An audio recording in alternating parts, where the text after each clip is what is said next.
Creo que no hay mayor evidencia de humanidad que la de sufrir esa pulsión encendida y aciaga por revertir el tiempo, por desear cambiar lo sucedido tras una agresión, una muerte, un arrancamiento. En ese anhelo imposible por retroceder al pasado se aloja la semilla de la que nace la idea ambigua, pero a la vez precisa, de recuperar la memoria. En cualquier lugar del mundo, en cualquier tiempo, la apelación a la memoria denota un alto contenido de rabia estratificada en torno a un acto de injusticia originario sobre el que la comunidad agredida se erige, escribe, se conjura, teje, se duele y resiste a través de diferentes estrategias, entre las que se halla siempre la voluntad de contar, de transmitir, de legar o al menos intentarlo, el recuerdo de los hechos.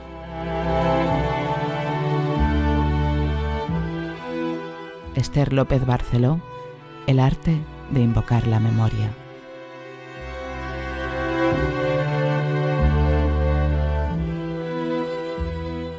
Buenos días, buenas tardes o buenas noches, depende del momento en que me estés escuchando. Te doy la bienvenida al 8º episodio de Voces del Diluvio, un podcast de La Ilusionista para la memoria colectiva de la Dana del 29 de octubre, escrito, dirigido y editado por Carlota Garrido.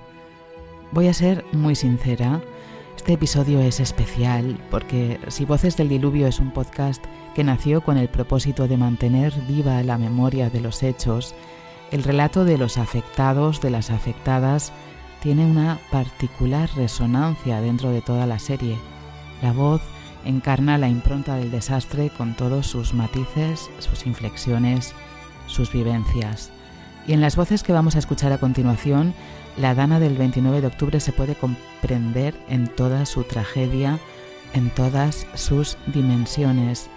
Estas voces también dibujan una geografía, un paisaje que en este caso se extiende a 4 de los puntos calientes de la llamada Zona Cero: Benetússer, Paiporta, Picanya y Catarroja completan el mapa desde el que se va a narrar la historia de un desbordamiento. Estas voces pertenecen a unos protagonistas que vivieron en primera persona la riada y que han tenido la generosidad de contarnos su experiencia.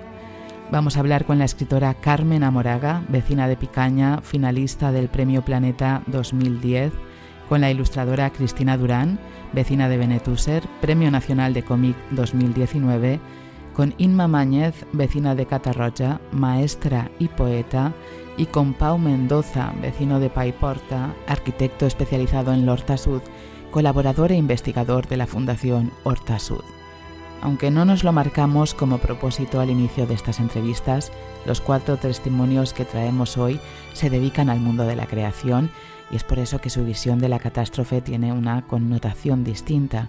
Está impregnada de ese universo de la posibilidad que tienen los artistas, los que innovan, los que sueñan, los que se arrancan, se vacían, se interrogan, los que ven cómo las cosas podrían ser y no únicamente cómo son. Y aunque tú estés escuchando sus voces un día frío de finales de enero, a 2 meses de la catástrofe, estas entrevistas se grabaron a 3 semanas de la Dana y mantienen, por tanto, la afectación del suceso y la llama de la memoria viva, porque desde este podcast creemos, como decía Walter Benjamin, que articular el pasado no significa reconocerlo tal y como ha sido, significa apoderarse de un recuerdo que relampaguea en el instante de un peligro. Bienvenida al relámpago y feliz escucha.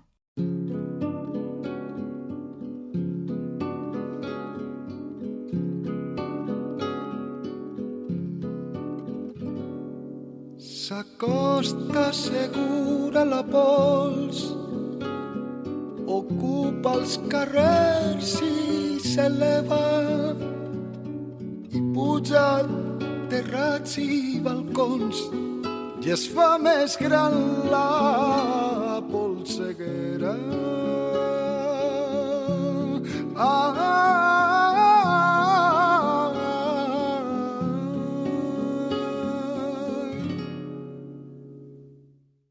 Pues hoy tenemos a Cristina Durán. Ella es dibujante, ilustradora, creadora de cómics, contadora de historias a través de imágenes.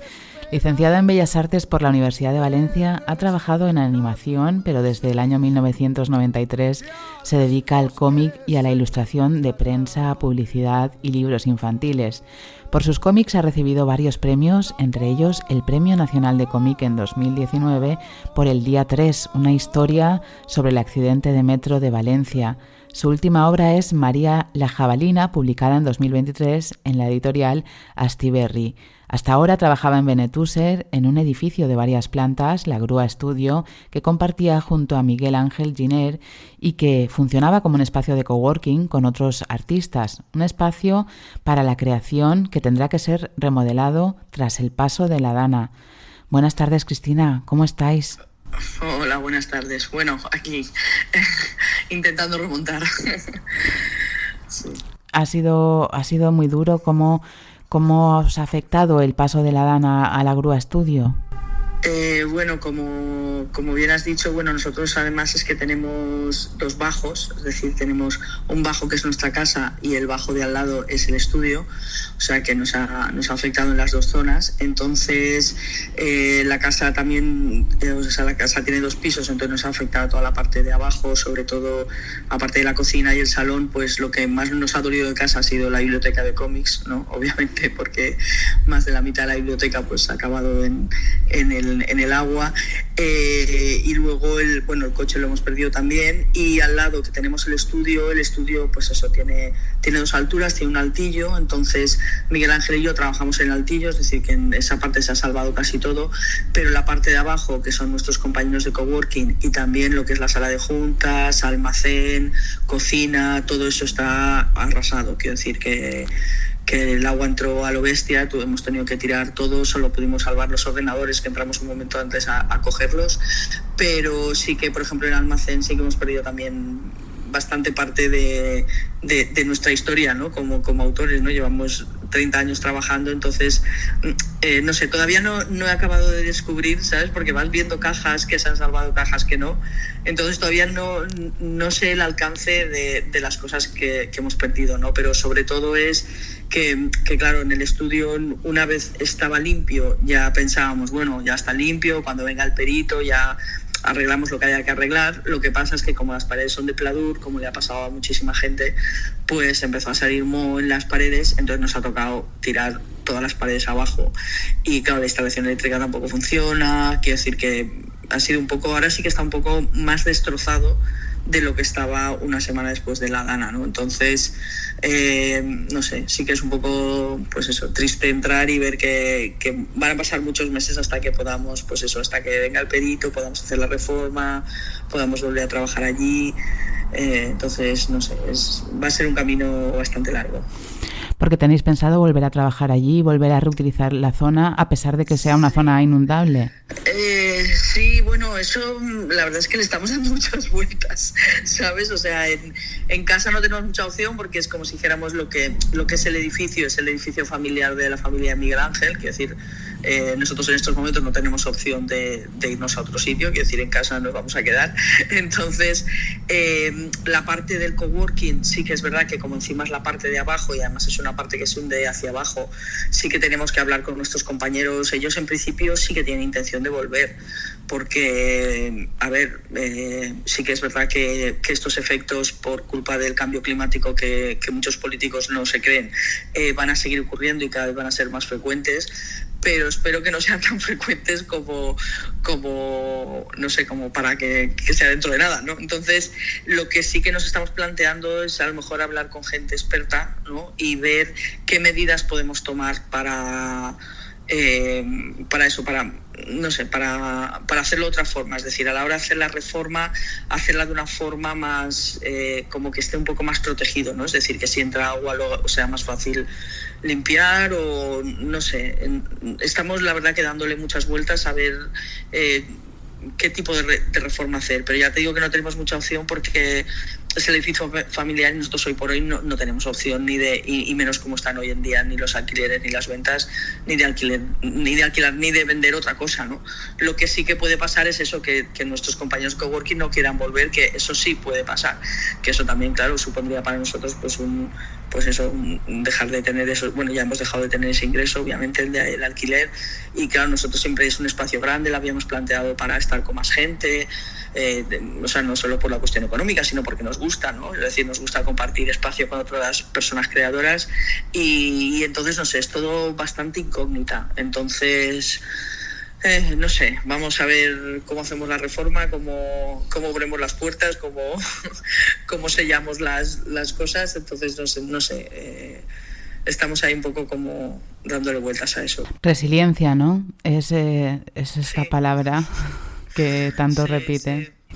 Sí, lo que pasa es que, caray, nosotros descubrimos la palabra resiliencia una vez que nos invitaron a un congreso, después de sacar nuestro primer cómic, que para la gente que no lo conoce, bueno, nuestro primer cómic habla sobre nuestra primera hija que tiene parálisis cerebral. Y recuerdo que nos invitaron a un congreso sobre procesos resilientes y dijeron, no, es que vuestro cómic, vosotros habéis hecho un proceso resiliente, que en aquel momento no sabíamos lo que era, hace muchos años. Y lo que pasa es que, claro, después de eso también la vida nos ha dado unos cuantos golpes más, ¿no? Entonces estamos un poquito, últimamente, un poquito hartos de estas pruebas de a ver hasta dónde llega nuestra resiliencia, ¿no? Estamos un poco saturados. Ya. Eso, sí.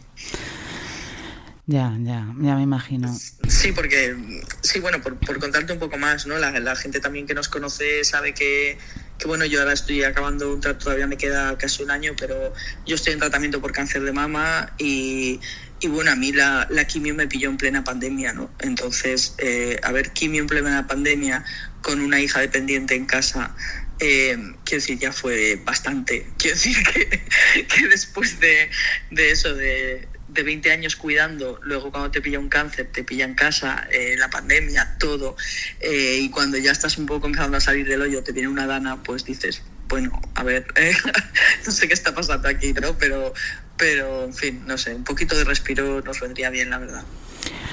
¿Cómo se lo ha tomado ella, Cristina? Ella... Pues Laia ahora sí que empezamos a verla está un poco alterada.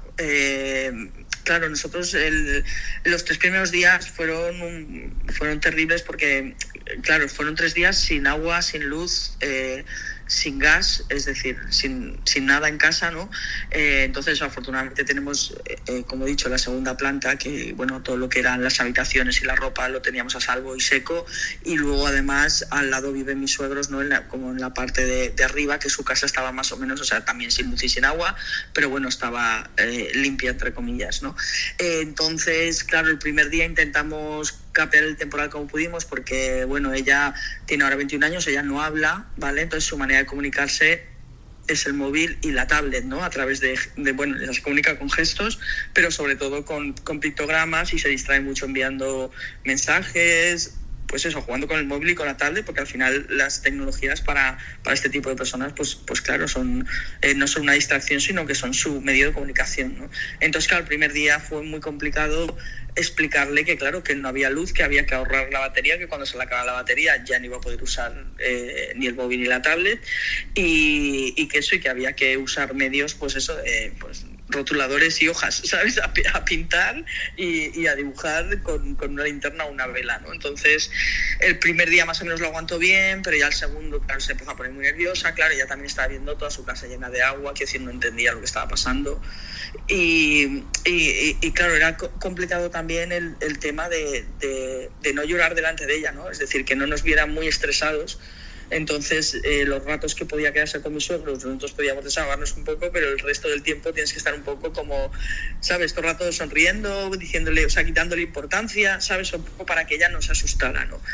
Pero eso, ya el tercer día ya estaba muy renegona, claro, solo quería estar conmigo, o sea, en realidad ha sido pues muy, muy complicado tenerla en casa, ¿no? Nosotros tenemos otra hija más pequeña que tiene 18 años, que bueno, que ha aguantado como una jabata y ha trabajado increíblemente, ¿no? Sacando agua y haciendo todo, que claro, a ella también le ha afectado, obviamente, pero eso, ya el tercer día, o sea, nosotros habíamos estado llamando a emergencias, obviamente, para que pudieran evacuar a Laia, pero claro, por lo que íbamos oyendo en la radio y por lo que íbamos hablando con la gente, éramos conscientes de la dimensión de la tragedia. Es decir, que Emergencias tenía 1000 casos, o sea, mucho más graves que el nuestro, ¿no? De gente que estaba bloqueada en su casa o gente dependiente también que estaba sin comida, ¿sabes? Entonces, ese tercer día pues tomamos una decisión y dijimos, mira, o la sacamos nosotros de aquí o no la van a sacar de aquí, ¿no? Entonces me fui con mi otra hija, nos fuimos las 3 andando porque Laia sí que camina. Entonces, de aquí a lo que es el borde del río hay más o menos 1 hora andando. Entonces nosotros pensamos, bueno, aunque tardemos 3 horas, vamos parando, vamos tal. También es verdad que no podíamos pedir una silla de ruedas porque como hay barro, con silla de ruedas no podíamos ir. No podíamos coger una maleta tampoco porque no puedes arrastrar una maleta. Entonces nada, cogimos una mochila con sus 2 mudas, con su medicación y nada, y echamos a andar. Entonces lo que pasa es que tuvimos la suerte que en la segunda calle encontramos una furgoneta de protección civil, que eso que como los primeros días es que no vino nadie o casi nadie, pero ese día tuvimos la fortuna de encontrarnos esa furgoneta y entonces le explicamos nuestro caso, le dije, mira, he llamado a Emergencias varias veces, sé que no van a venir porque no pueden, no dan abasto, entonces si nos podéis llevar lo más lejos posible, pues nos lleváis, ¿no? Entonces nos llevaron desde más o menos donde estábamos nosotros hasta lo que te comento, hasta el borde del río, y a partir de ahí ya sí que tuvimos que ir caminando, o sea, tuvimos que cruzar el río y llegar hasta donde estaba mi hermana en Valencia, que claro, también en Valencia había como mucho atasco de coches intentando venir y de gente intentando acercarse, ¿no? Entonces sí que tuvimos que andar bastante hasta que conseguimos llegar a donde estaba mi hermana con el coche y entonces ya mi hermana la recogió y se la llevó.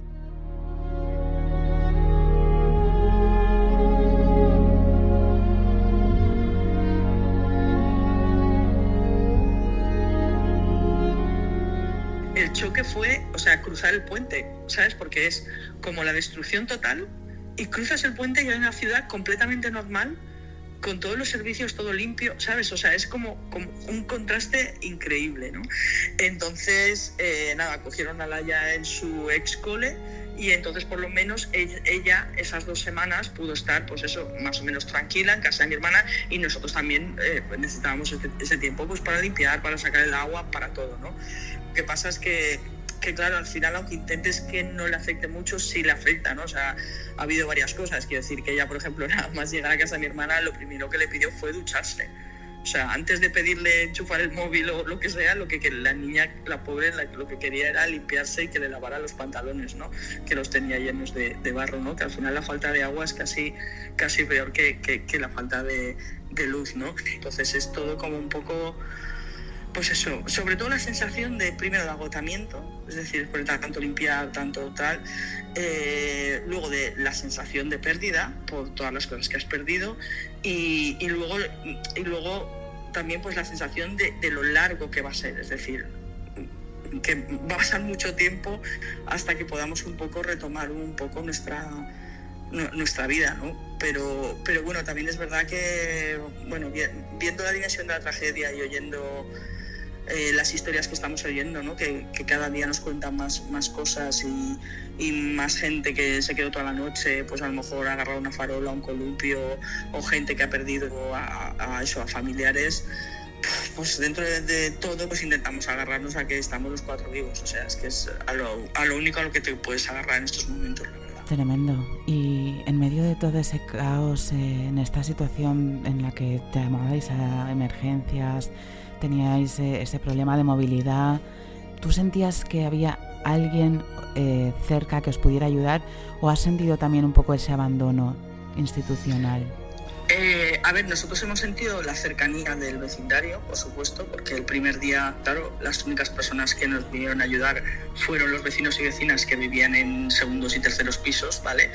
El tercer día empezó a llegar pues todas las personas voluntarias que esa riada de gente ayudándonos ha sido, o sea, realmente han sido los que nos han ayudado a sacarlo, pero sí hemos sentido muy, muy claramente ese abandono institucional y además, como te comento, a mí yo sí que estaba, o sea, como soy muy aficionada a la radio, tenía radios a pilas, he estado informada desde el primer momento y y he estado muy enfadada desde el primer momento, porque se vio la dimensión de la tragedia desde... A ver, yo puedo entender que una primera noche tú no tengas capacidad de reacción, pero yo no puedo entender, no puedo entender que al día siguiente, no cojan la Generalitat Valenciana y tenga aquí a todos los medios que hay en este país. Es decir, estamos en un país con muchísimos servicios públicos, servicios públicos que han ayudado a otros países en catástrofes. Entonces, no entiendo, por esa actitud de, es que como yo ayer no estuve a la altura, hoy voy a disimular y voy a hacer como que no pasa nada y como que esto no es grave.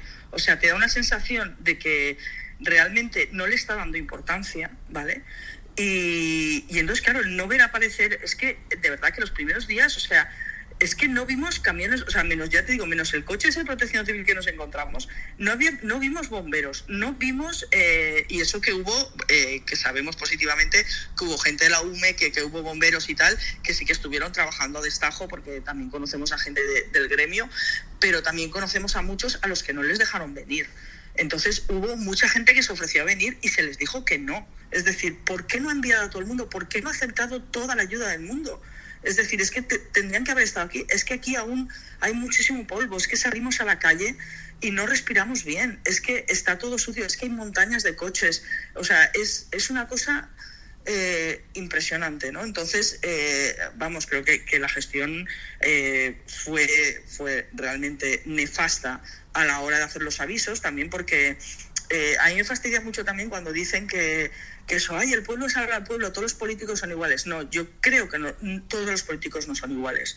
Porque, por ejemplo, nosotros aquí en pandemia teníamos otro gobierno y aquí en pandemia sí nos sentimos arropados y nos sentimos protegidos.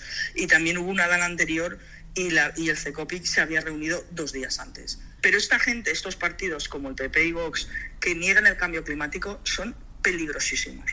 Son peligrosísimos porque no se lo creen, no creen a la ciencia, se están metiendo con la EMET, se están metiendo con los científicos. Y luego, ¿qué pasa? Que claro, que les llega un aviso de estos y encima se ríen de la Universidad de Valencia porque dicen que son unos exagerados cerrando las clases. Entonces, claro, cuando luego llega la Dana y llega de verdad, no son ni siquiera capaces de decir, me he equivocado, esto sí que era verdad, voy a ponerle remedio. No. Siguen en las suyas de, pues no era para tanto, pues no vengáis los bomberos, no vengáis los militares, que no hace falta. Es que no lo puedo entender, de verdad que no puedo entender. Entonces, a nivel institucional sí que nos hemos sentido muy, muy, muy, muy abandonados, muy abandonados y muy maltratados. Nosotros nos estábamos acordando, antes has mencionado, nosotros hicimos el comité de la Asociación de Víctimas del Metro, y quiero decir, el modus operandi que está haciendo el PP de Valencia es el mismo que hizo con las víctimas del metro.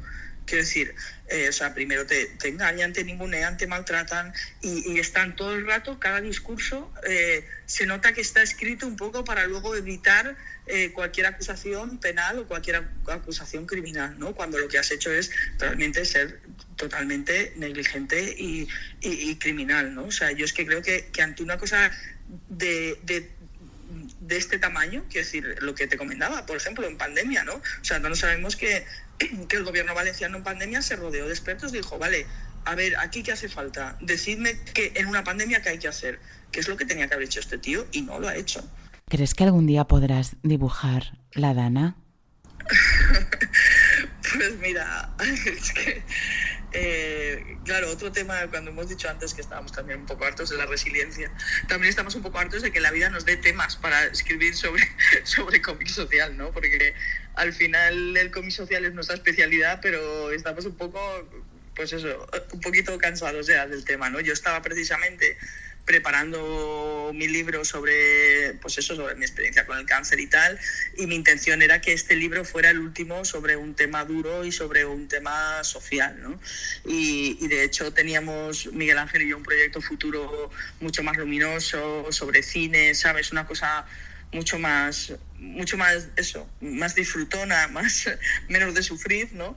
Y claro, y de repente te llega esta Dana y claro, Miguel Ángel se ha puesto ya a tomar apuntes y a escribir, porque esto hay que relatarlo, igual que relatamos lo de la lucha de la Asociación de Víctimas del Metro, hay que relatarlo. Lo que pasa es que yo en estos momentos, claro, a mí no me apetece nada dibujar sobre el tema, por supuesto. Entonces, como primero va toda la fase del guión, Miguel Ángel está trabajando en él y cuando acabe el guión, pues entonces ya decidiré si lo dibujo yo o no. Supongo que sí, que lo haré.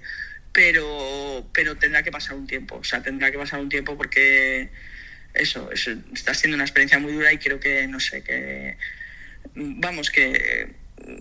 no sé, que necesitas como reposar ciertas cosas, ¿no? Pero al mismo tiempo también es una reivindicación, ¿no? Por todo lo que te he comentado, ¿no? Pues Cristina, muchísimas gracias por atenderme, muchísimo ánimo y muchísima fuerza para la reconstrucción de la grúa. Esperemos que la podáis reabrir, readaptar, reacondicionar para ese cambio climático que nos asola y muchísima fuerza. Ya sé que pues se queda en palabras, ¿no? Pero desde luego esto también pasará. Pues sí, esperemos que sí. Esperemos que sí, que podamos reanudar nuestra vida cotidiana, ¿no? Porque también otra de las cosas que hay es que, claro, te das cuenta que tu vida cotidiana se ha ido al traste, ¿no? O sea, tú sales al pueblo, claro, nosotros tenemos mucha vida de vecindario, de vivir en el barrio, y entonces te das cuenta que ya no puedes ir a tu librería, ya no puedes ir a tu fisioterapeuta, ya no puedes ir a yoga, ya no puedes comprar el pan donde lo comprabas, ya no puedes comprar la fruta donde la comprabas. Es decir, tú sales a tu entorno y tu entorno está arrasado y tus vecinos y vecinas están hechos polvo. Entonces la tristeza que hay en las calles realmente es desolador, o sea, es desolador. Y no sé, esta reconstrucción va a ser, pues eso, lo que decíamos, muy, muy, muy lenta. Pues mucho ánimo y mucha paciencia y también algo de esperanza, ¿eh? Algo de esperanza porque es necesaria. Sí, si hemos salido de otra, saldremos de esta. Eso me parece que no nos queda otra. O sea, que sí. Pues muchas gracias, Cristina. Pues nada, muchas gracias a ti.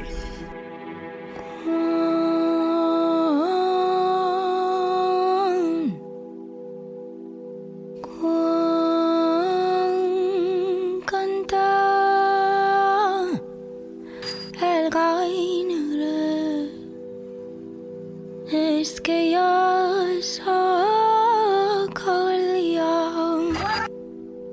Sí,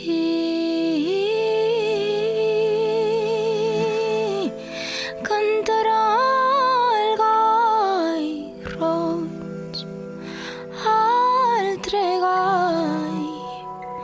Ay, cantaría, sí.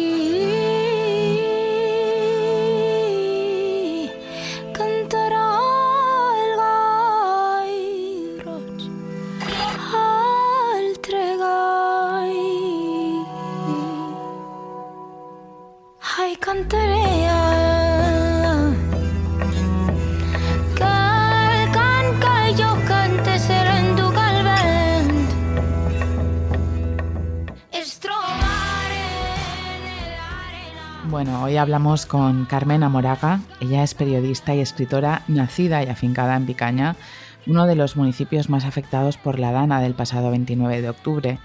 Con su novela Algo tan parecido al amor fue finalista del Premio Nadal de 2007 y con El tiempo mientras tanto fue finalista del Premio Planeta en 2010 y en 2014 ganó el Premio Nadal por su novela La vida era eso. Buenos días, Carmen. Lo primero es preguntarte cómo estás.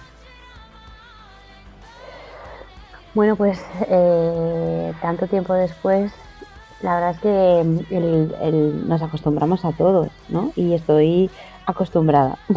Ya estoy acostumbrada a esta realidad en la que estamos viviendo. Además, por suerte, en mi familia solo hemos sufrido daños materiales y poco a poco nos iremos rehaciendo, ¿no? Y acostumbrada al horror. Esta mañana estaba paseando al perro y delante de mí iban tres mujeres. Una mujer mayor que ha perdido a su marido en esta dana, la hija que ha perdido a su padre en esta dana y una tercera que no sé quién es. Y iban por la calle y estaban hablando y cualquiera que las viera pensaría que eran personas normales, ¿no? A veces me da la sensación de que no vamos a ser personas normales nunca más, pero otras veces me repongo, ¿no?, a esa sensación. Tiene que ser muy complicado y tuvo que ser muy complicado el día 29 de octubre. ¿Te acuerdas de cómo viviste esa situación? Bueno, yo el día 29 tenía que estar en Castellón dando unas clases, un curso de escritura que estoy impartiendo en la librería Argot, ahí en Castellón, pero la verdad es que teníamos el aviso de la Dana. O sea, ese aviso sí que lo teníamos, sabíamos que iba a haber una Dana y yo anulé la clase y me quedé en casa trabajando online con los alumnos de Castellón. Y mi hija pequeña dice, bueno, pues como no vas a ir a Castellón, podías llevarme a Bonaire. Y me compró el disfraz de Halloween y dije que no. O sea, estábamos todos en casa. Mi hija pequeña, mi hija mayor nos llamó desde la biblioteca para decirnos que el barranco llevaba muchísima agua y que nunca lo había visto así. Entonces, bueno, fuimos a ver el barranco, pero como un espectáculo bonito y natural que vamos a ver siempre que el barranco lleva agua. Y allí nos encontramos con muchísima gente del pueblo que también lo estaba mirando, pero nos dimos cuenta todos enseguida de que eso no era normal y nos fuimos inmediatamente a casa, ¿no? Iniciamos el camino de volver a casa y cuando llegamos a una esquina nos giramos y el agua ya la teníamos detrás.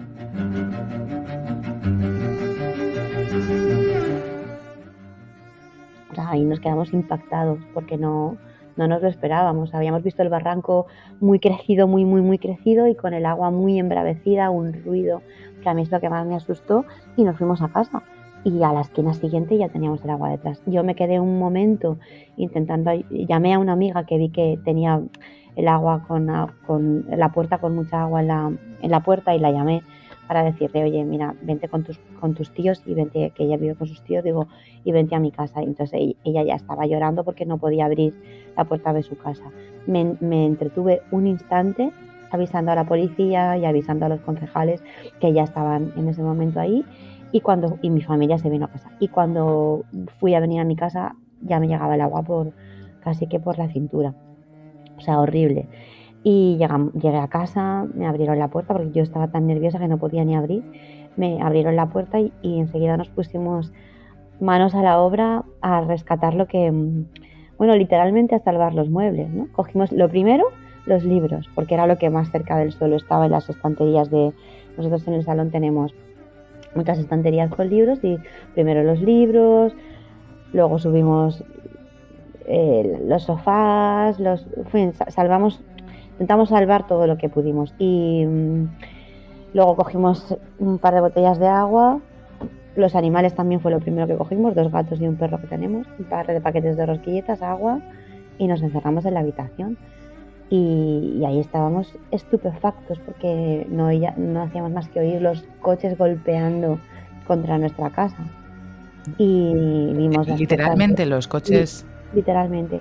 Y una de las veces que nos asomamos a la ventana vimos la puerta de la vecina de enfrente que se abrió, el agua la abrió y sabíamos que la vecina estaba arriba porque la estábamos viendo en el balcón, pero inmediatamente empezaron a salir enseres de su casa, que fue lo que pasó cuando las puertas no aguantaban. La puerta entraba, el agua entraba con una fuerza descomunal y sacaba todo lo que había en las casas. En una de esas conseguí localizar a mi amiga para ver si la habían sacado de su casa y me dijo que habían conseguido salir y que estaba con mi hermano. Y yo le dije, ¿pero qué hace mi hermano en tu casa? Porque mi hermano y yo habíamos ido juntos a ver cómo crecía el río. Y digo, ¿qué hace mi hermano en tu casa? Y ella me dijo, no, yo estoy en la finca de tu hermano. Y entonces fue cuando me di cuenta de que todo el pueblo estaba inundado, porque mi hermano vive en la otra punta del pueblo. Y estábamos a la pregunta de cómo lo vivimos. Yo no te diría que en shock, ¿no? Pero estábamos tan incrédulos, no. Aquí en Picaña fue muy rápida la crecida y también fue relativamente rápida la bajada. Como en 1 hora y media o así pudimos bajar y estábamos los vecinos como zombies caminando entre el fango. Nos acercamos al barranco y yo les dije a mis hijas, si estoy mareada que no veo la casa de la pastora, que la casa de la pastora es una casa que estaba en el barranco. Y mis hijas tampoco la veían porque el barranco el agua la había arrancado. Había casas que se habían hundido y casas que tenían como bocaos, pero esa casa es que la había arrancado. No quedó nada. Afortunadamente la mujer que se llama Amparo no estaba en casa, su nieto la había convencido para que se fuera, ¿no? Esa misma noche ya, como pudimos, sacamos agua y lodo de casa y al día siguiente vimos el horror. O sea, el horror, porque claro, ¿qué tienes en tu casa? Una escoba y una fregona y con eso no tienes bastante. Nos pusimos andando y fuimos hasta Torrent, el pueblo de al lado, y cuando cruzamos los puentes, madre mía, eso era coches encima de coches y encima de coches, que ya los habíamos visto en la calle, pero una cosa es en la calle y otra cosa es en la autovía. Es que la autovía era un espectáculo de película de terror, ¿sabes? De película de apocalipsis, ¿no? Y nada, llegamos al primer todo a 100 de Torrente, compramos todas las escobas y fregonas que pudimos y cubos y volvimos a casa. Y desde entonces un no parar de limpiar, y en tu casa, en la de tus vecinos, en la calle. Me decías que al día siguiente visteis el horror. Cuando estabais cruzando esos puentes viendo ese escenario de apocalipsis, Carmen, ¿fue cuando tuvisteis un poco la noción de hasta dónde había llegado el agua y hasta dónde había llegado la catástrofe? ¿Cuándo fue? No, yo, o sea, la noción de hasta dónde estaba llegando el agua, yo la tuve cuando vi que mi hermano también estaba inundado, porque mi hermano vive relativamente lejos de mí, ¿no? Luego también esa noche durante mucho tiempo funcionó el teléfono. Y entonces estabas conectada, ¿no? Estábamos conectadas, pues, grupos de amigas, mis amigas del colegio. Yo ya, o sea, mi hermano, digamos, hacia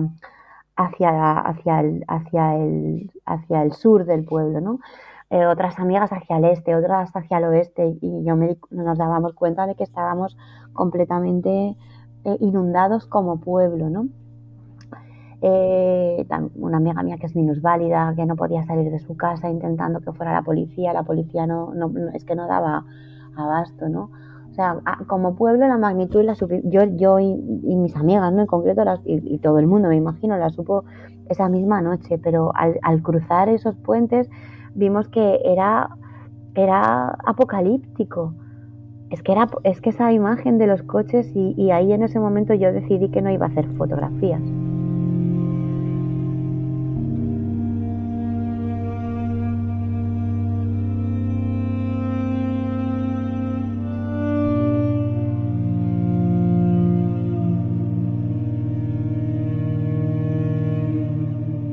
¿Por qué decidiste que no ibas a hacer fotografías? No lo sé, porque no sé por qué no decidí que no vi a gente haciendo fotografías, y mi marido hizo fotografías, ¿no?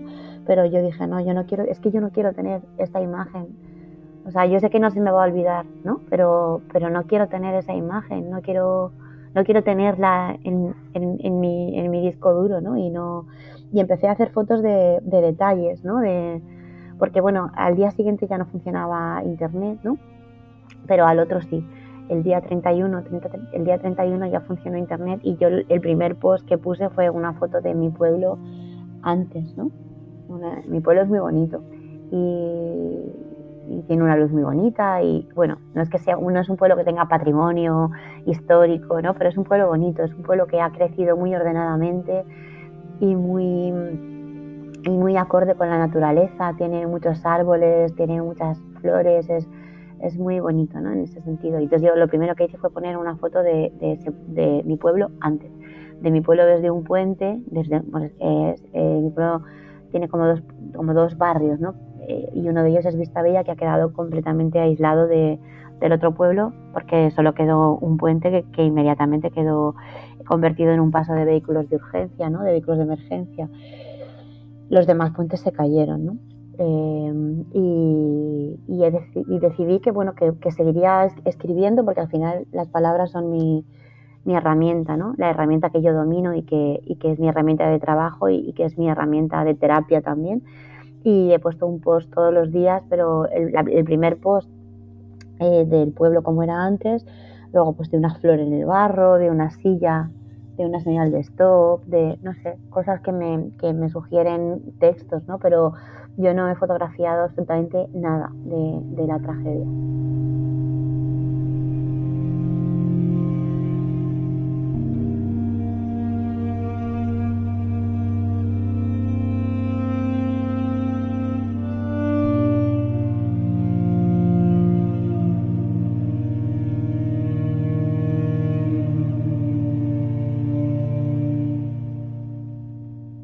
Una cosa que tenemos en común, o por lo menos las personas con las que yo hablo, es que estamos muy desorientadas y tenemos dificultad para encontrar las palabras. No sabemos en qué día estamos, ¿no? Yo no sé qué día soy, ni de la semana ni del mes. Sé que es... a lo mejor sé qué día es porque he hecho algo que solo lo puedo hacer ese día, ¿no? Pero tenemos mucha desorientación. Y te hablo yo, que soy una súper afortunada, que no he perdido nada más que el suelo y las paredes de mi casa, que las tengo que cambiar. Y hay mucha gente que ha perdido muchísimo más. La librería Pasarela de la que te hablaba ha perdido el negocio, ha perdido la casa y afortunadamente no ha perdido la vida, pero también fueron arrastrados por el agua y pudieron agarrarse y sobrevivir, ¿no? O sea que yo soy súper consciente de que soy una privilegiada que porque mis puertas resistieron, ¿no? Si mis puertas no hubieran resistido, pues tendría muchas más pérdidas materiales y aún así sería una privilegiada, ¿no? Porque... O sea, es muy curioso esto que me dices porque con todas las afectadas con las que hablo, sea el caso de gravedad que sea, siempre decís, soy una privilegiada. Es que lo soy. Es que es así, ¿sabes? Mi primera sensación fue de qué suerte, ¿no? Qué suerte que estamos los cuatro juntos. Porque podíamos no haber estado los cuatro juntos. Porque yo podía haber estado en Castellón y no hubiera vuelto y no me hubiera pasado nada a mí físicamente, porque no hubiera podido llegar. Yo salía de Castellón a las 8, aquí hubiera intentado llegar a las 9, imposible llegar. Y ya no hubiera estado con mi familia. O podía haberle dicho a mi hija, sí, venga, va, porque cuando yo le dije a mi hija que no le iba a llevar a Bonaire, ella me dijo, pues me voy con la mamá de una amiga. Yo le dije, no, yo podía haber dejado a mi hija que fuera a Bonaire y no hubiéramos estado juntos. Y yo creo que me hubiera vuelto loca si no hubiera estado con mi familia en ese momento. También te digo que esta certeza de saber que eres afortunada, hay días que en todos estos días que han pasado, porque hoy que estamos hablando hace 22 días, ¿no? Pues a lo largo de esos 22 días esa certeza no ha servido, ¿sabes? Para estar bien. Hay veces que te has venido abajo. Yo me acuerdo un día que me vine abajo por una tontería absoluta, que fue que vino una amiga mía periodista de Madrid y que estaba cubriendo la Dana para su medio en muchos pueblos. Me dijo, oye, mira, voy a pedir que me manden a Picaña y así voy y te doy un abrazo. Y yo le dije, vale. Entonces vino a Picaña, yo la orienté un poco, mira, pues entrevista a esta persona, que, ¿no? La orienté de testimonios, ¿no? Para su medio, y cuando acabó me dijo, voy a tu casa y me tomo una cerveza y me voy. Y yo le dije, vale. Y vino a mi casa, se tomó una cerveza y se fue. Y a mí eso me hundió en la miseria más absoluta, porque yo estaba rodeada de personas como yo, pero ella era un elemento que venía de fuera y que se volvía a su vida normal, ¿sabes? Y esa otra realidad, ¿no? Porque te acostumbras y normalizas lo que ves, ¿no? Normalizas lo que ves y bueno, pues esto es lo normal, pero esa certeza de, ostras, es que hay gente que se va, ¿sabes? Que tiene su vida normal y se va. Me tuvo hundida pues un par de horas, ¿no? Que al final es lo que te puedes permitir estar hundida, porque si no, no te sacas el trabajo encima. ¿Tú has seguido trabajando, has seguido escribiendo estos días? He seguido escribiendo los posts. No he escrito nada más. ¿Crees que en algún momento podrás escribir algo sobre la Dana? Bueno, yo creo que todo lo que escribimos, los escritores y las escritoras, ¿no? Bebe de dos fuentes, de nuestra memoria y de nuestra imaginación. Y al final la memoria yo creo que lo contamina todo. Entonces, de alguna manera, a lo mejor no la Dana, pero sí los sentimientos que para mí son nuevos, ¿no? Que yo no había tenido muchísimos sentimientos y muchísimas emociones y muchísimos pensamientos que yo no los había tenido y no los hubiera tenido si no hubiera vivido esta tragedia tan grande para mi entorno y para mí. Si no los hubiera tenido, quiero decir, no creo que escriba sobre la Dana, pero sí que creo que esto que yo he vivido va a salir en cualquier cosa que yo escriba a partir de ahora. O sea, hay un antes y un después en tu vida, en la vida de Carmen Amoraga a partir del 29 de octubre. Pero un antes y un después en mi vida, ¿no? En cualquier cosa que yo haga en la vida. Es, mira, una tontería. El otro día hemos visto 2 películas juntos, 3 películas juntos. Hemos visto en mi casa, bueno, 3 a la semana o así.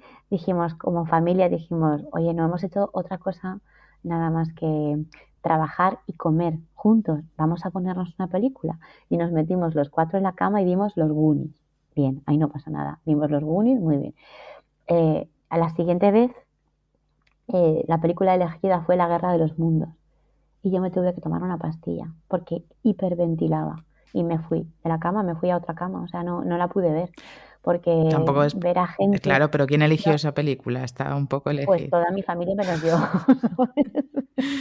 Además decían, si ya la has visto, si ya la has visto. Y decía, sí, ya la he visto. No, y yo estaba de acuerdo, en verla. Porque ya la había visto y porque, bueno, a mí los alienígenas no me suponían ningún tipo de amenaza en ese momento. Hombre, ya, Pero pero... cuando vi a tanta gente corriendo, digo, no, me tomo una pastilla y me voy a otra habitación. Y en ese momento me di cuenta de que creo que ya no voy a volver a ver nunca más películas sobre tragedias, que no me importaba verlas hasta ahora. Y sí, va a haber un antes y un después. Es que yo creo que esto ha sido muy gordo, ¿no? Y yo nunca, fíjate, otra cosa, mi madre, mira, ahora que están otra vez recrudeciéndose el conflicto entre Rusia y Ucrania, mi madre murió el día que se invadió Ucrania, el 23 de febrero. Hace poco dijeron 1000 días de la guerra de Ucrania, ¿no? Y yo nunca me he alegrado de que mi madre estuviera muerta hasta ahora, ¿no? Yo, ahora que he visto esta tragedia, mi madre estaba teniendo un poco de deterioro cognitivo, ¿no? Y hubiera ido a más. Y yo pensé, si mi madre hubiera estado viva, a lo mejor hubiera muerto peor, ¿no? A lo mejor hubiera muerto ahora, a lo mejor no se hubiera dado cuenta y hubiera sufrido mucho más, ¿no? Y entonces he tenido también ese pensamiento de, menos mal que me he alegrado. Y mi padre, que era minusválido, mi padre hace muchos más años, pero es que la gente que ha muerto mayoritariamente ha sido gente mayor, gente con problemas de movilidad, ¿no?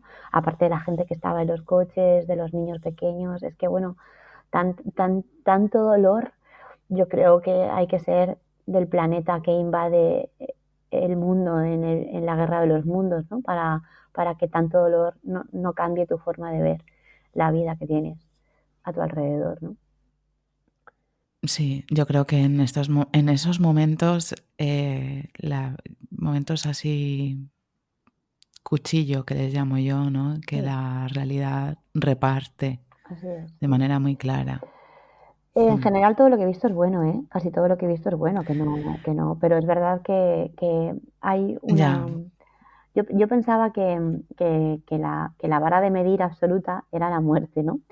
Pero ahora pienso que la tragedia también es una vara de medir importante, ¿no? Para, para organizar tu vida, ¿no? Claro, para reevaluarlo todo y resituarlo todo, ¿no? pues esperemos que cuanto antes lo tengas todo y también eso te ayude a sentar un poco, ¿no? La realidad tal y como estaba antes del 29 de octubre. Bueno, yo creo que tal y como estaba no va a estar en mi vida. Tal y como Ya. estaba no va a estar en mi vida. A lo mejor en la vida de mis hijas sí, pero en mi vida y en la vida de gente más mayor yo creo que no va a estar nunca así. Por ejemplo, en Picaña, ¿no? El alcalde de Picaña, Pepe Almenar, ha dicho en alguna entrevista que va a costar como 40 años recuperar el pueblo tal como lo teníamos, ¿no? Y yo creo que, bueno, nos acostumbraremos a la nueva realidad y nos acostumbraremos al nuevo entorno que vamos a tener, pero la vida tal como la teníamos antes del 29 de octubre, yo creo que no va a ser. Esto no quiero decir, no en el peor de los sentidos, ¿no? También creo que va a tener un lado bueno, que es que esta recolocación de las prioridades y esa recolocación de los afectos y esa recolocación de las preocupaciones que teníamos antes, pues también a lo mejor nos va a hacer mejores. No mejores como de esta pandemia vamos a salir mejores, sino individualmente mejores. Ojalá, desde luego, sirva para todo eso. Te deseo muchísima suerte, Carmen.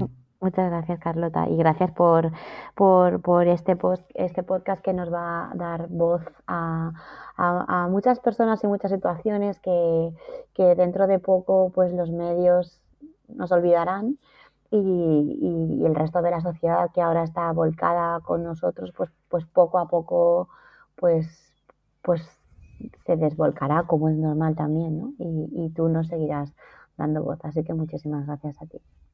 Muchas gracias a ti, Carmen.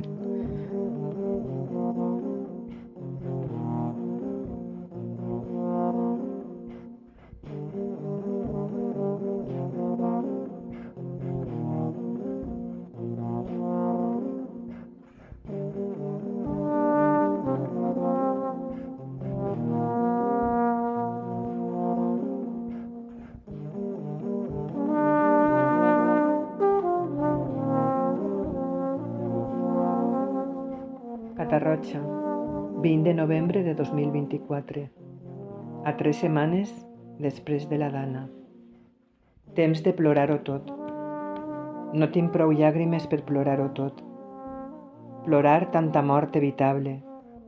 Plorar tanta tragèdia innecessària. No tinc prou versos ni paraules per compartir tanta impotència, tanta amargura, tanta ràbia. Temps de plorar-ho tot. Les botes plenes de fang, les ànimes plenes de dol, les esperances vessades al clavegueram. Temps de plorar-ho tot. I cada matí m'aixeque en trencar el dia i busque al carrer l'alè per sobreviure, les mirades i les mans de tots aquells que heu vingut de nord a sud a xafar fang, a escalfar cors. Plou, sobrebanyat, i les llàgrimes, sobre llàgrimes, cerquen dreceres cap a una càlida normalitat. Ara, els carrers del nostre poble necessiten els nostres batecs per poder, després d'haver-ho plorat tot, llançar un crit de rebel·lia, un crit d'inconformisme. Ara ve el temps de la denúncia. Anem-hi per nosaltres i per totes aquelles persones que restaran sempre als nostres cors i que ja no respiren. Anem-hi. Ara ve el temps de la denúncia.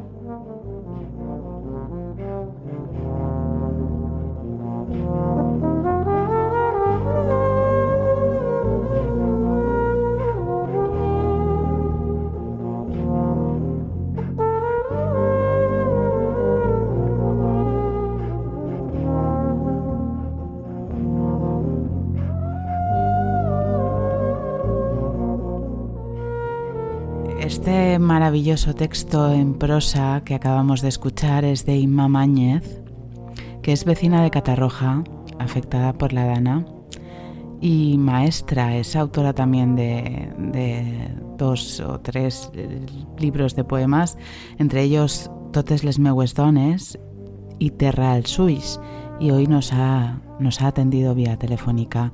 Hola Inma, buenas tardes. Hola, buena vesprada, buenas tardes, ¿qué tal?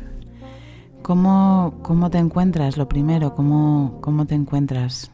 Bueno, es difícil contestar en esta situación así de una manera clara, porque lo que suelo decir cuando me pregunta alguna gente que me conoce o amigos y tal, me encuentro con el piloto automático puesto. En cuanto el piloto automático lo dejo un poco suelto, pues me encuentro pues muy afectada, muy sensible, muy indignada también de todo lo que está pasando y muy herida como nos encontramos la mayoría de gente de la zona cero, de todos estos pueblos que tan dramáticamente han sido, pues eso, castigados o no sé cómo, qué palabra utilizar, no sé. Entonces, bueno,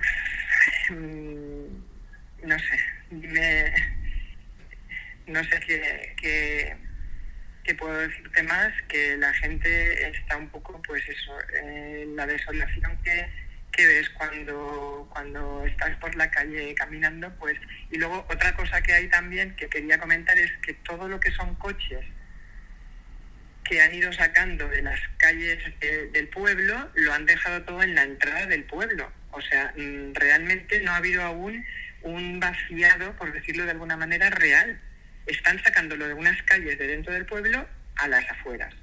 Pero en la primera entrada de Catarroja Norte, que es por donde yo vivo y por donde está el barranco, ahí hay una serie de descampados que hay montañas y montañas de coches de porquería. Y claro, aquello es insalubre total. Y llevamos 21 días y de allí no han sacado nada. Hacia afuera. Está en Catarroja, en terreno de Catarroja. O sea, ¿sentís cierto abandono institucional o de ayuda?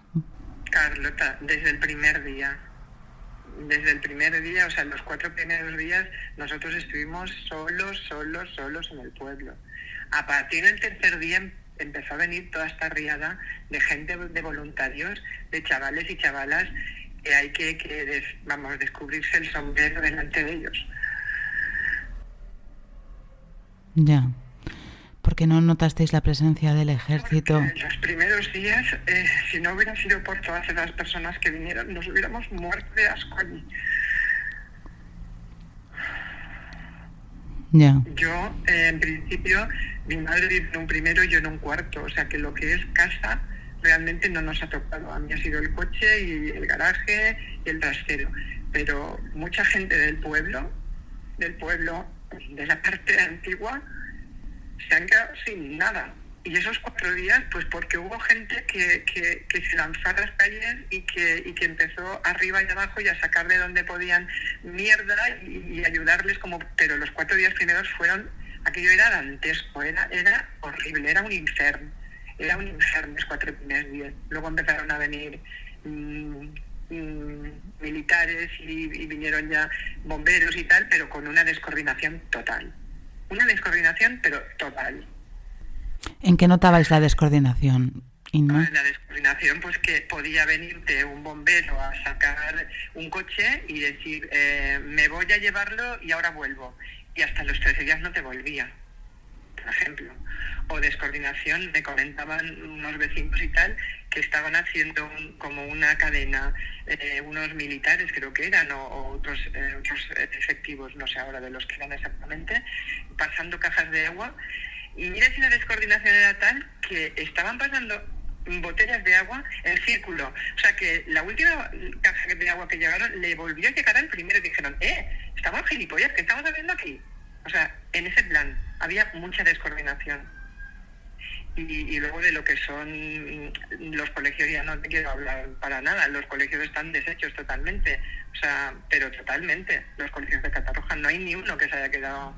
Y todas esas criaturas están sin ir al cole, no se les ha, para sacarlas de allí y reubicarlas en otros centros era imposible porque estábamos incomunicados, no podíamos ni salir ni entrar. Hay yo no sé cuántos niños hablan en Catarroja, pero todos esos niños están mamándose toda esta historia sin poder nada. Y a día de hoy siguen igual, que yo sepa, la reubicación en coles es mínima, porque hasta ahora no hemos podido entrar y salir, entre otras cosas porque sus padres, la mayoría, se han quedado sin coches. ¿Cómo fue la noche del 29 de octubre, Inma? Ay, la noche del 29 de octubre fue muy dura. Fue muy dura porque... Vamos a ver, yo ese día, lo he dicho antes ya, yo vivo a una distancia de 2 kilómetros de mi madre. mi madre tiene 92 años y como el martes habían dicho que era el día más complicado, pues yo estoy recién jubilada hace poquito y entonces pasé el día con ella y a las 6 de la tarde, como veíamos que no llovía, pues sí que le comenté, me quedo a dormir o te vienes a dormir conmigo, mamá, a casa y tal.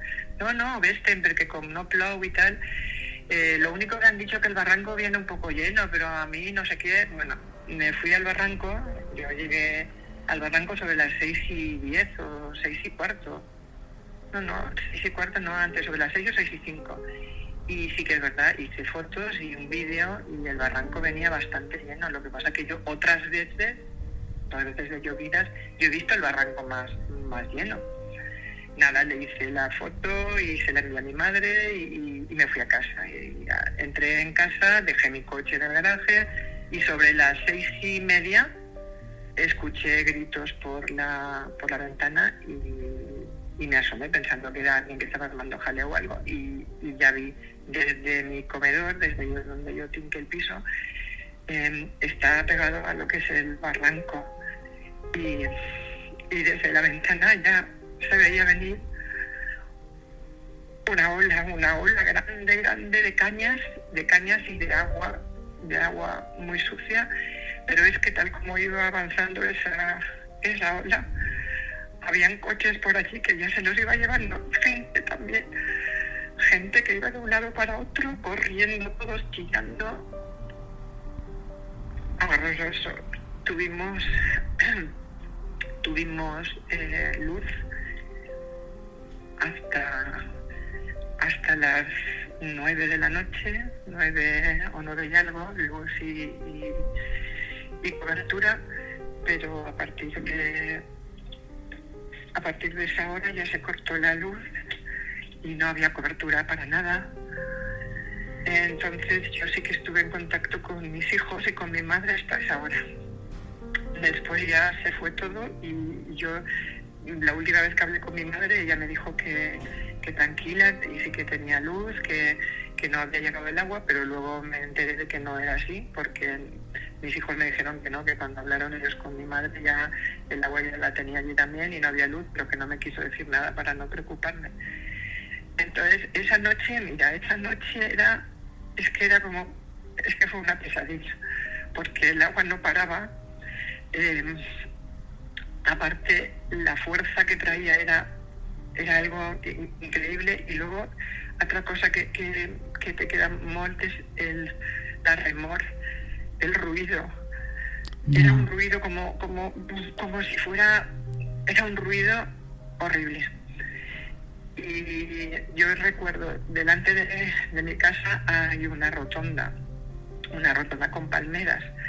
En algún momento de la noche las palmeras solo se veían la parte de las ramas. Todo el tronco estaba tapado de agua, de coches, de algún perro por allí y de gente que había por allí. Y luego a partir de las 5:30 más o menos de la mañana empezó a bajar un poco. Y a las 6:30 yo ya me bajé a la calle porque no sabía nada de mi madre desde las 9 y algo, y aún quedaba el agua más o menos a la altura de las rodillas, pero ya no llevaba la fuerza que llevaba la noche, ¿no? Y yo me fui desde mi casa a casa de mi madre. Es una avenida que ya os he dicho ahí, que son 2 kilómetros de parte a parte de Catarroja. Es la Rambleta, que se le llama, que realmente ese es el camino del agua, por eso el agua buscó su camino. Otra vez en el 57 ya se desbordó por ahí, porque el agua busca su cauce. Cuando llegué al final de la Rambleta, mi madre vive en una calle que se llama Banda del Empastre, en un primero, y intenté tirar por esa calle, pero era imposible porque habían montones de coches, pero de 5 y 6 coches montados unos encima de otros. A partir de llegar a la calle de mi madre hasta su casa, yo no sé cómo lo hice, o sea, por muchas veces que he pensado cómo llegué hasta la puerta de mi madre, es que no me acuerdo, mi mente debe que lo ha borrado. El caso es que nada, cuando estuve delante de casa de mi mamá ya subí y en el momento abrí la puerta y ella me dijo, hija, estoy aquí en el comedor. Y ahí pues ya te lo puedes imaginar.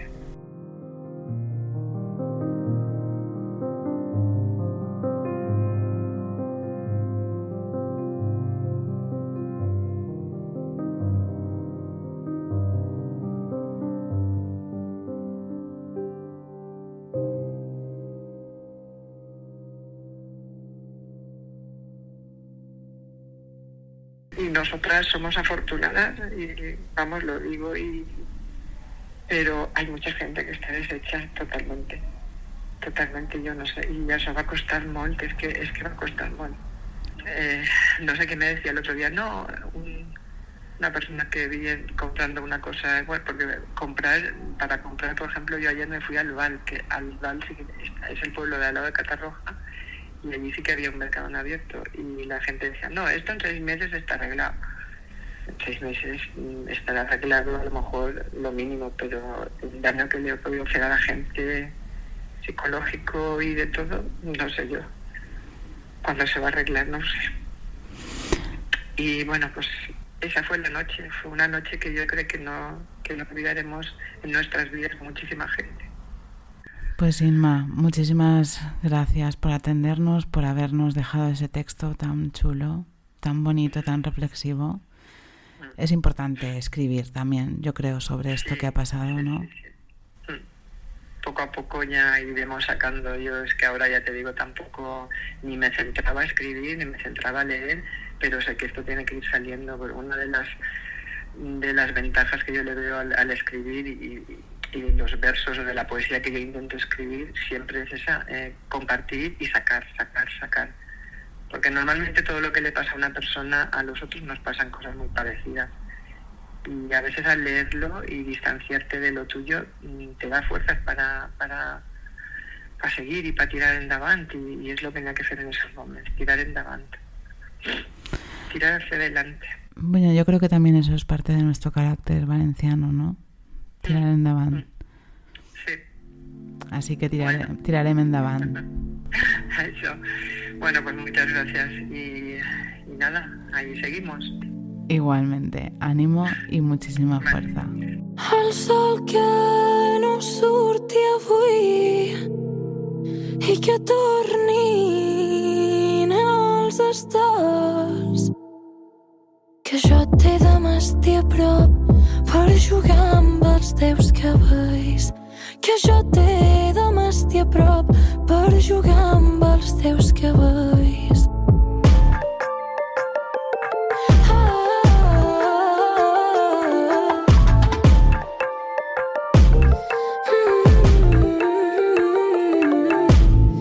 Si tu toques i jo cant, vol dir que mos entenem, i tot el camí que fem serà per anar endavant, i tot el camí que fem serà per anar endavant.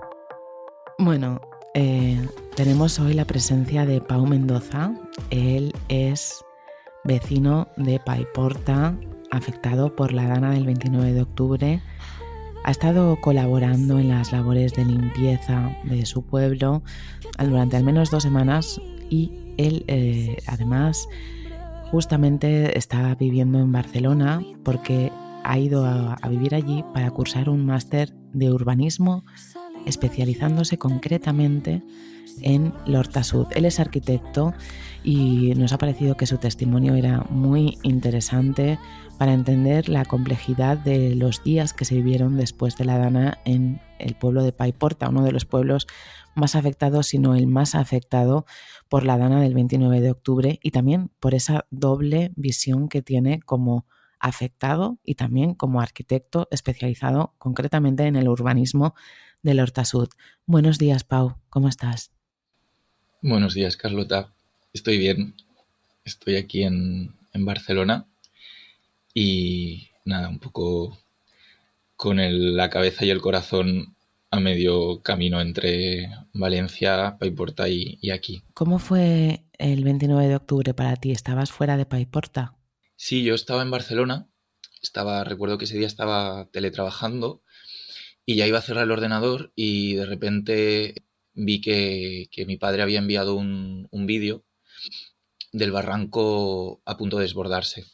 Mis padres viven enfrente del barranco de Paiporta, en un segundo, y toda mi vida he visto el barranco y sus crecidas pues varias veces al año, pero nunca tenía memoria de haberlo visto así. Estaba a puntísimo de desbordarse.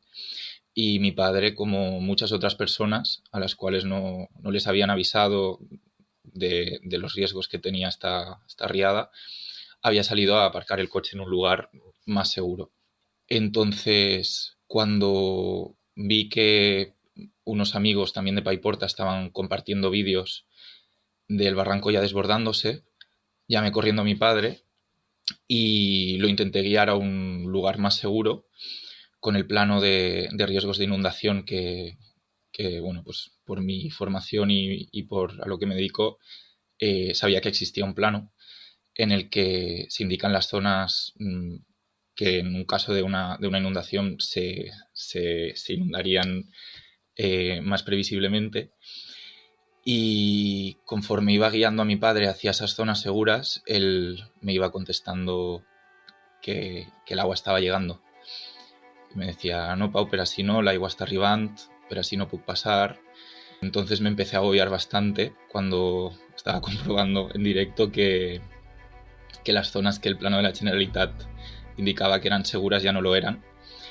Así que conseguí guiar a mi padre hasta el puente que cruza las vías del metro entre Picaña y Paiporta, que es un puente elevado, el único punto de espacio público elevado en todo el municipio.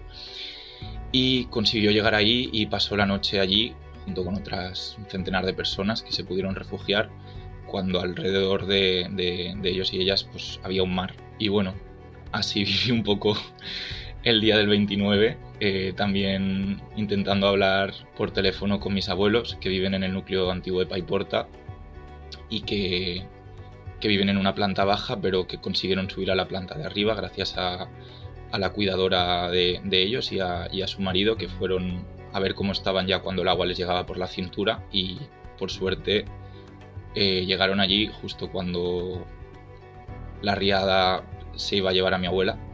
Nancy y Jesús son sus nombres de los cuidadores que le salvaron la vida a mi abuela y a mi abuelo también, porque si mi abuela se hubiera ido con la riada, mi abuelo se hubiera ido detrás de ella.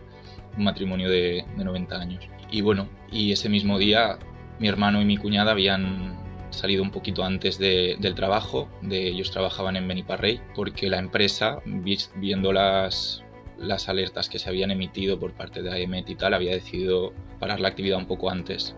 Si no les hubiera pillado en hora punta en la pista de Silla o en alguna otra autopista a la hora de la riada.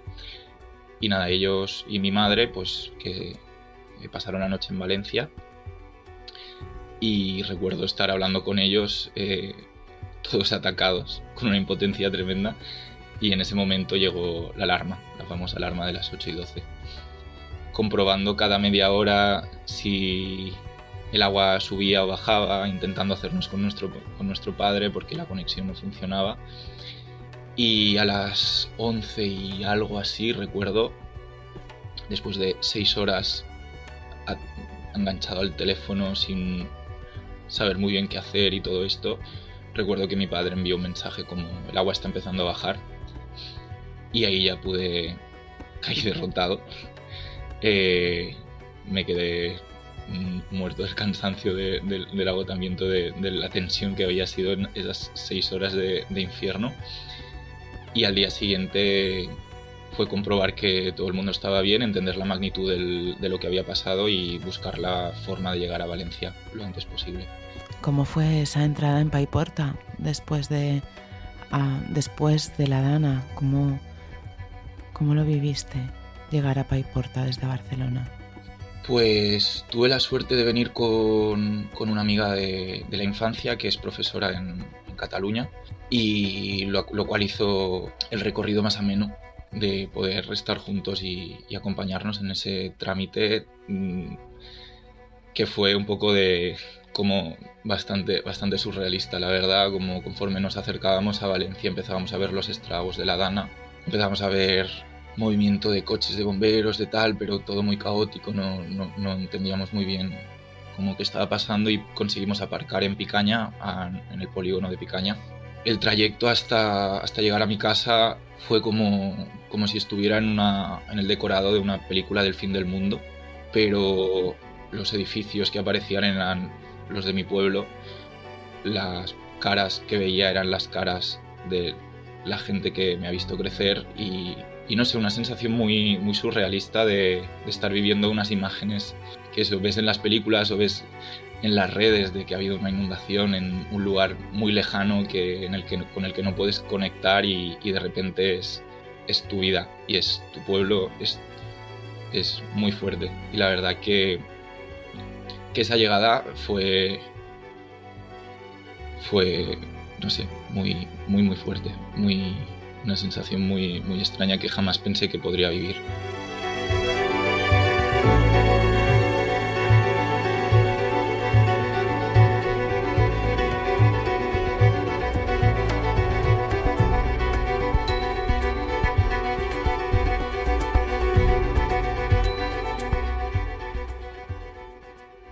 Mira, si te soy sincero, los primeros días en Paiporta, los vecinos y vecinas, cuando nos encontrábamos, nos preguntábamos 3 cosas. Lo primero era ¿esteu tots bé? Y si todo el mundo estaba bien, ya podías decir, bueno, pues he perdido la casa, he perdido el coche, he perdido el negocio, no sé qué, no sé cuántos, pero era como ¿esteu tots bé? Tots bé.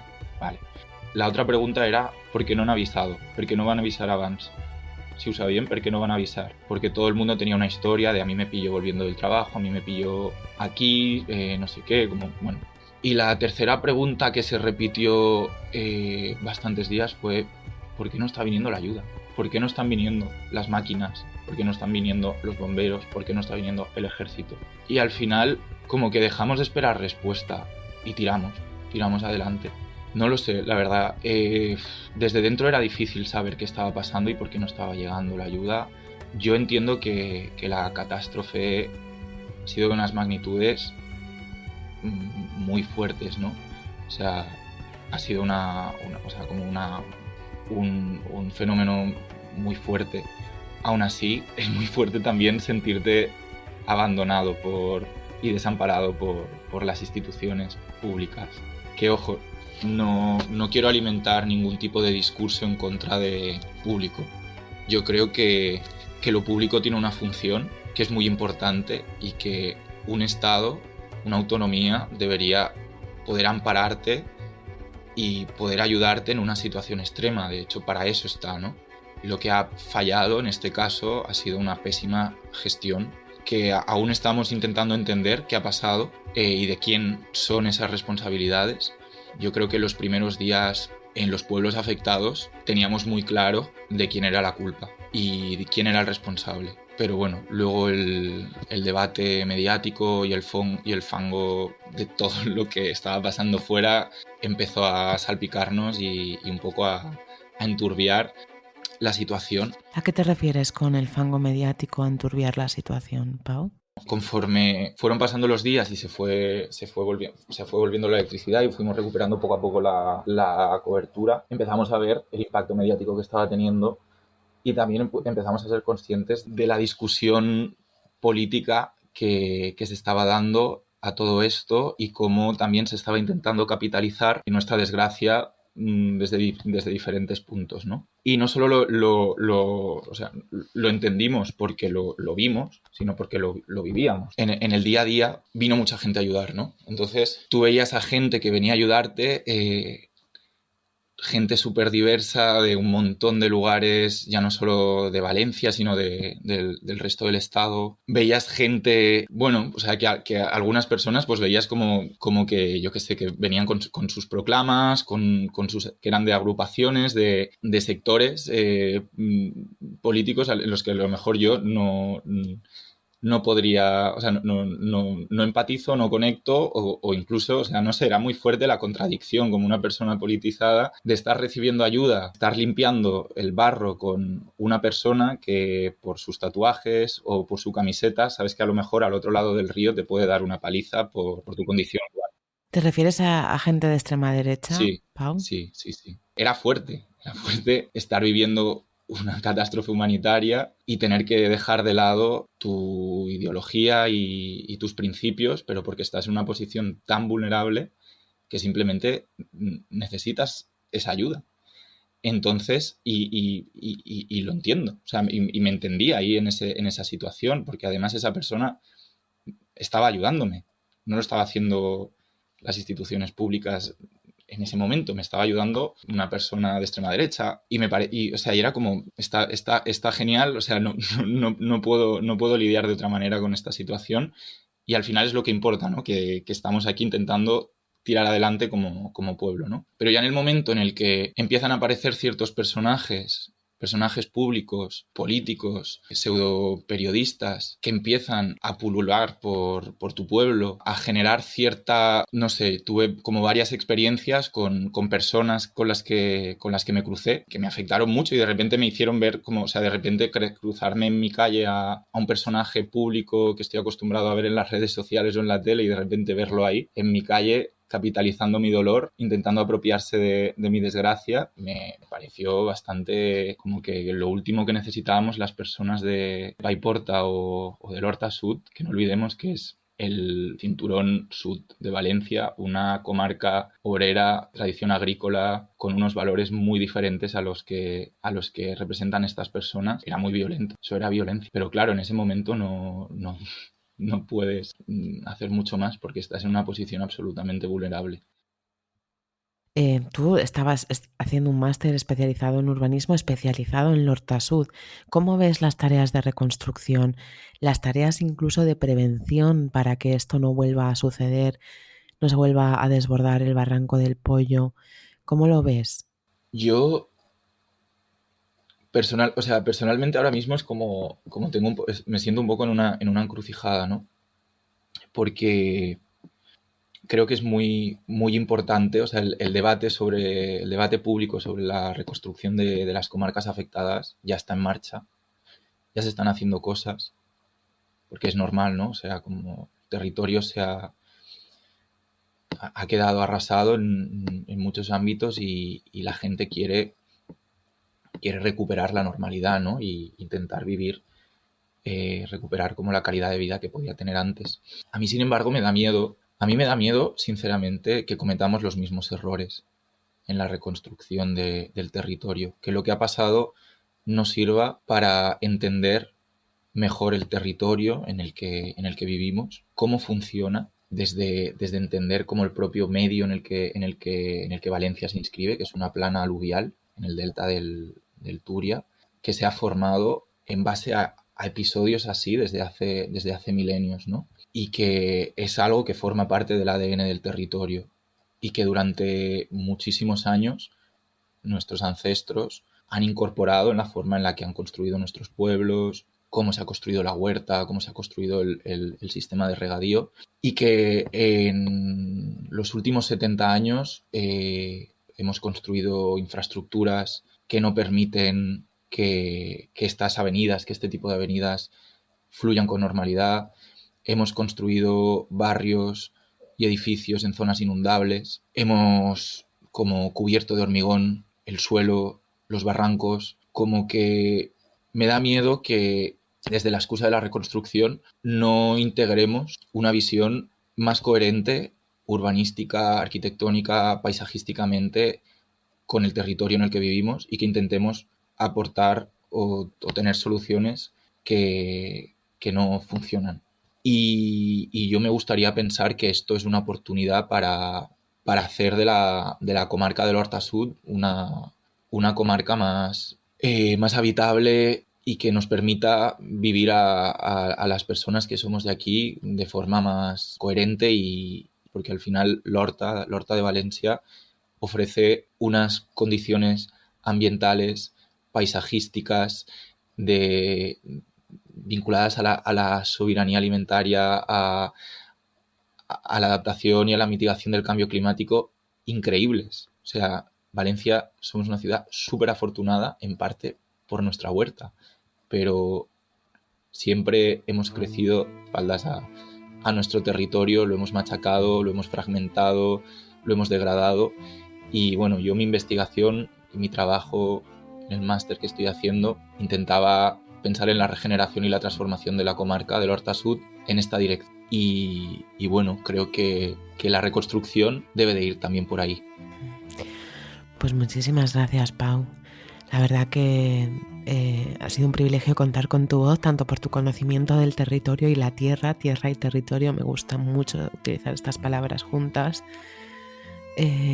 Como por tu experiencia personal de ayuda, vivencia en el pueblo de Paiporta, el epicentro de la catástrofe.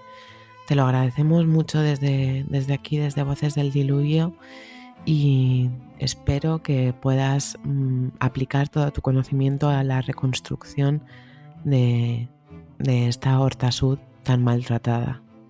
Ahí estaré, desde luego. Muchísimas gracias, Carlota. Gracias a ti, Pau. Ha sido un placer hablar contigo.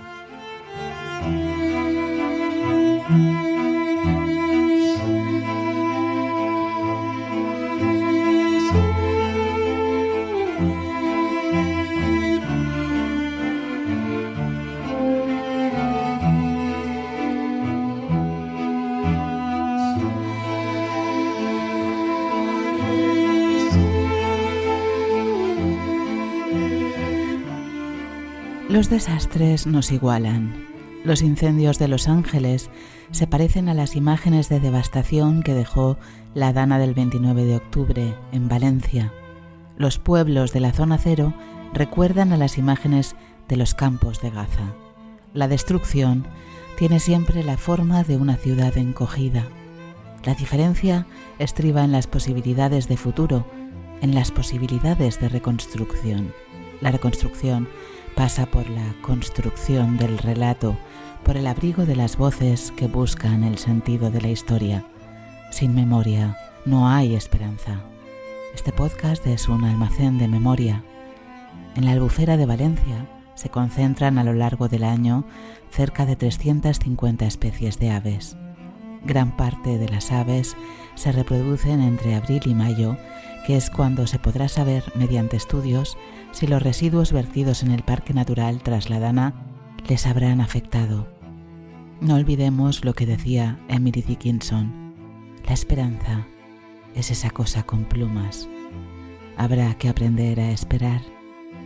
Mientras tanto, seguiremos trayendo historias a tus oídos. Voces del Diluvio es un podcast que está disponible en todas las plataformas de podcasting, en la web del periódico Levante y en todos los periódicos del grupo Prensa Ibérica. Te habla Carlota Garrido y escuchas de fondo al violonchelista Matías Aglio con el tema El Abrazo, que espero que sirva de abrazo sonoro para todas las personas que aún sufren el 29 de octubre.